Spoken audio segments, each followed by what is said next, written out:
গত 15-20 দিনে আমি যতগুলো ভিডিও আমাদের চ্যানেলে আপলোড করেছি প্রত্যেকটা ভিডিওতেই আমার হাতে এই ঘড়িটা আপনারা দেখে থাকবেন এবং কেউ না কেউ প্রত্যেকটা ভিডিওতেই কমেন্টস করছিলেন সাম ভাই আপনার হাতের ঘড়িটার মডেল নাম্বার কি একটু বলেন প্লিজ। তো আমি যাদেরকে রিপ্লাই দিয়েছি তাদেরকে এটাও জানিয়েছিলাম ভাই এর ফুল রিভিউ অবশ্যই পাবেন।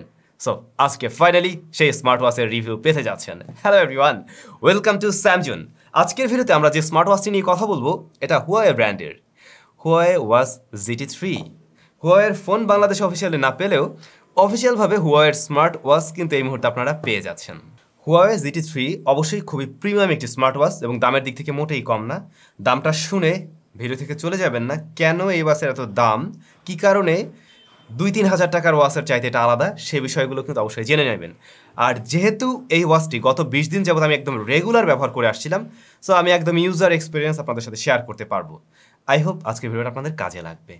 ওয়েল, ফার্স্টে আমরা একটু বক্স কন্টেন্ট সম্বন্ধে জেনে নেব। যেমনটা আপনারা দেখছেন কালো কালারের বক্স, বেশ প্রিমিয়াম বক্স কন্টেন্ট হিসাবে স্মার্ট ওয়াচটি পেয়ে যাবেন। এটাকে চার্জ করার জন্য একটি ওয়্যারলেস চার্জিং সিস্টেমই এর মাঝে দেওয়া হচ্ছে, মানে আপনি বক্সে সেটা পেয়ে যাবেন। আর ইউজার ম্যানুয়াল এবং warranty card. By the way, এই স্মার্ট ওয়াচের প্যাকেটের গায়ে আপনারা যখন কিনবেন অবশ্যই স্মার্ট টেকনোলজিসের স্টিকার দেখে নেবেন। সেই ক্ষেত্রে আপনি এই ঘড়িতে অবশ্যই অফিসিয়াল ওয়ারেন্টি পাবেন, আদারওয়াইজ হয়তো আপনি অফিসিয়াল ওয়ারেন্টি নাও পেতে পারেন। আচ্ছা, দামটা কত?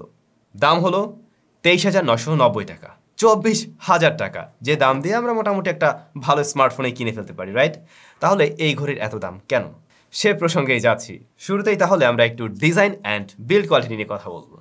ডিজাইন যেমনটা দেখছেন রাউন্ড শেপের এবং বডি ফ্রেমটা মেটাল বিল্ড, আর এর ডিসপ্লেটা কিন্তু একটু উপরের দিকে, অর্থাৎ একদম ফ্ল্যাট না, কিছুটা উপরের দিকে। এতে করে আপনাদের হয়তো মনে হতে পারে ডিসপ্লেতে কি স্ক্র্যাচ বসে যাবে, তবে হুয়াওয়ের এই GT সিরিজের ঘড়িগুলোতে কিন্তু খুব সহজে স্ক্র্যাচ বসে না। পার্সোনালি এই ঘড়ি আমি দীর্ঘদিন ব্যবহার না করে থাকলেও আমার পরিচিত বেশ কয়েকজনই ব্যবহার করছেন এবং তাদের হাতে আমি যেটা দেখছি গত 2-1.5 বছর যাবৎ কোনো ধরনের স্ক্র্যাচ এখনও পড়েনি। সো স্ক্র্যাচ পড়ার পসিবিলিটি খুবই কম আছে। রেয়ার প্যানেলটা প্লাস্টিক বা পলিকার্বনেট দিয়ে তৈরি। আর এর রাইট সাইডে আমরা দুইটা বাটন দেখব। একটি মূলত ক্রাউন, এটাকে আপনি ঘুরিয়ে মেনু থেকে বা অ্যাপসগুলোকে জুম ইন আউট করতে পারবেন বা স্ক্রোল করার কাজটি করতে পারছেন। আর নিচের দিকটাতে অর্থাৎ আরেকটি যে বাটন রয়েছে এটা কাস্টমাইজেবল, আপনি কাস্টম করে যে কোনো কিছুই রাখতে পারেন।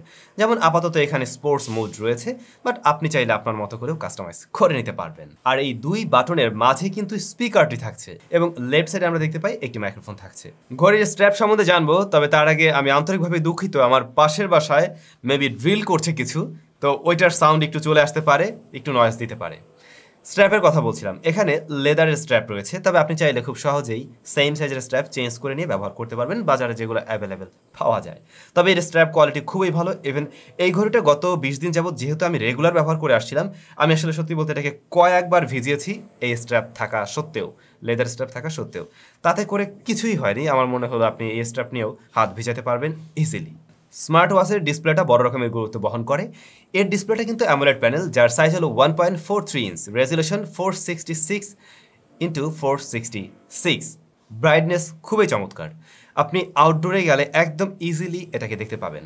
একটা স্মার্ট ওয়াচের আসলে ব্রাইটনেসটা সত্যিই খুব বেশি দরকার, কারণ আমরা বাইরে বসেও সবসময় হাতে এভাবে করেই দেখবো। সো ভালো ব্রাইটনেস না হলে কিন্তু এটা দেখা যায় না, বাট এইটা একদম ডিরেক্ট সানলাইটেও ভিজিবল ছিল।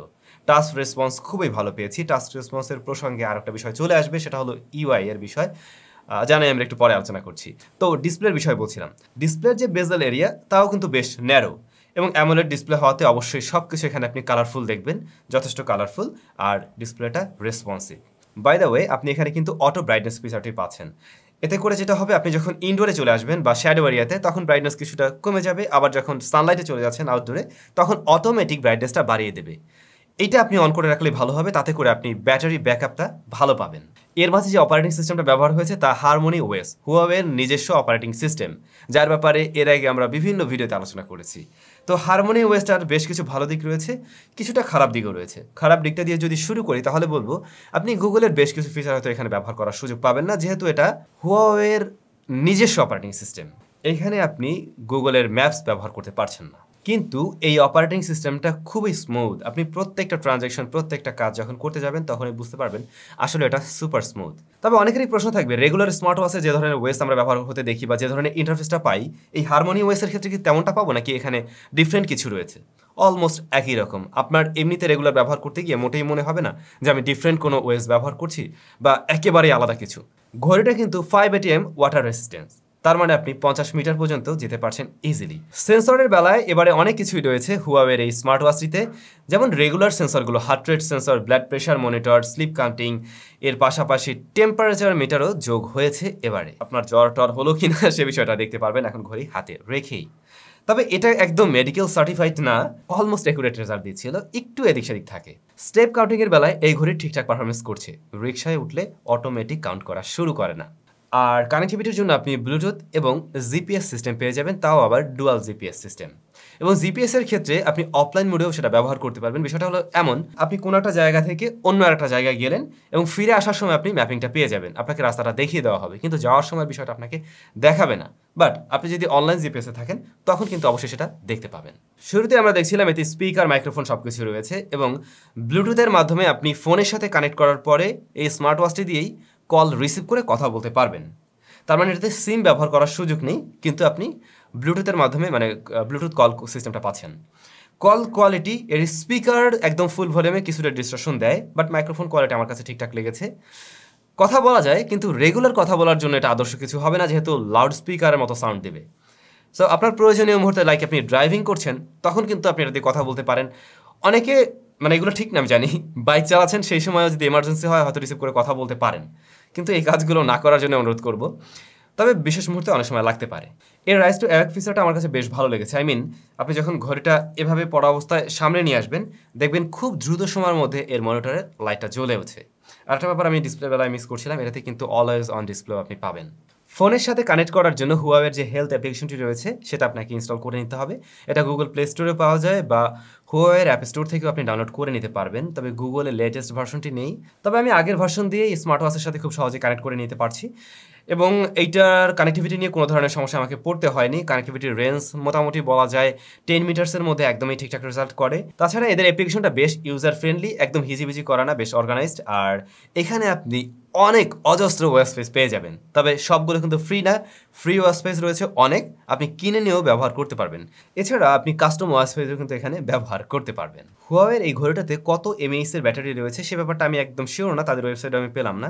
তবে হুয়াওয়ে ক্লেম করছে আপনি এই ঘড়ি থেকে 14 দিন সর্বোচ্চ ব্যাকআপ পেয়ে যাবেন। কিন্তু আমি যেহেতু এটাকে রেগুলার ব্যবহার করেছি এই কয়েকদিন, আমার যা মনে হলো এটার থেকে আপনি যদি শুধুমাত্র ঘড়ি হিসাবেও ব্যবহার করেন, টুকটাক নোটিফিকেশন আসে, সেই ক্ষেত্রে আপনি এটার থেকে 6 থেকে 7 দিনের মতো ব্যাকআপ পেয়ে যাবেন। কিন্তু সমস্ত রকমের ফিচার যদি ব্যবহার করেন তাতে 4 দিনের মতো ব্যাকআপ পেতে পারেন। তো এর ব্যাটারি ব্যাকআপকে আপনি খুব খারাপ বলতে পারবেন না, খুব বেশি ভালোও বলতে পারবেন না, একটা ডিসেন্ট পারফরমেন্স দিতে পারছে।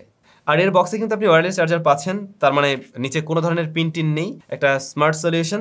আর যাদের ফোনগুলোতে ওই যে reverse wireless charging system support করে, তারা চাইলে ফোন থেকে সরাসরি চার্জ দিয়ে নিতে পারেন, অথবা আপনার কাছে যদি অন্য কোনো ওয়্যারলেস চার্জার থাকে সেটা দিয়েও চার্জ করতে পারবেন। এবারে এই ঘড়ির আমরা কিছু নেগেটিভ বিষয় নিয়ে আলোচনা করতে পারি। অনেক ভালো বিষয় আমরা জেনে ফেলছি, এবার নেগেটিভ যদি কিছু বিষয় থাকে যেগুলো আরেকটু ইমপ্রুভ করা যেত, লাইক এখানে অনেক নোটিফিকেশন আসবে, অনেক মেসেজ আসবে, সেগুলো আপনি এখান থেকে রিড করতে পারবেন, বাট আপনি রাইট করতে পারবেন না, অর্থাৎ আপনি রিপ্লাই দিতে পারছেন না।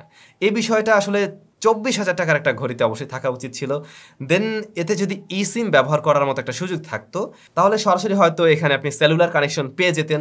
দেন ওয়াইফাই এবং এনএফসি, এই দুইটা বিষয় যদি এই ঘড়িতে থাকতো তাহলে কানেক্টিভিটির জন্য আমরা একটু বাড়তি সুবিধা পেয়ে যেতাম। আসলে যখন 24,000 টাকা দিয়ে আমরা একটা ঘড়ি কিনবো, এই সমস্ত বিষয় অবশ্যই আশা করতে পারি। আবার অনেকের জন্যই এই বিষয়গুলো খুব বেশি হয়তো দরকারও নেই।